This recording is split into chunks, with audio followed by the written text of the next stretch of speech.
இங்கிலாந்து அணிக்கு எதிரான அரையிறுதிப் போட்டியில் த்ரில் வெற்றி பெற்ற இந்திய அணி T20 உலகக்கோப்பை இறுதிப் போட்டிக்கு தகுதி பெற்றது.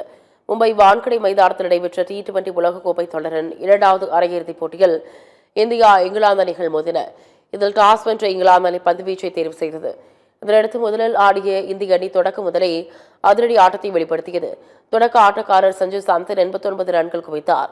சிவம் தூபே, இஷான் கிஷன், ஹர்திக் பாண்டியா, திலக் வர்மா ஆகியோரும் அதிரடியாக ஆடினர். இதனால் இந்திய அணி நிர்ணயிக்கப்பட்ட 20 ஓவர்களில் 7 விக்கெட் இழப்பிற்கு 253 ரன்கள் குவித்தது.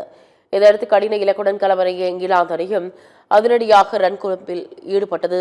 ஆரம்பம் முதலே அதிரடியாக ஆடிய பெத்தேல் சதம் அடித்து அசத்தினார். இங்கிலாந்து அணி வீரர்களின் அதிரடியால் அரையிறுதி ஆட்டத்தில் அனல் பறந்தது. கடைசி நேரத்தில் சிறப்பாக பந்து வீசிய பும்ரா இங்கிலாந்து அணியின் ரன் குவிப்பை கட்டுப்படுத்தினார். இதனால் இந்திய அணி 7 ரன்கள் வித்தியாசத்தில் த்ரில் வெற்றி பெற்றது.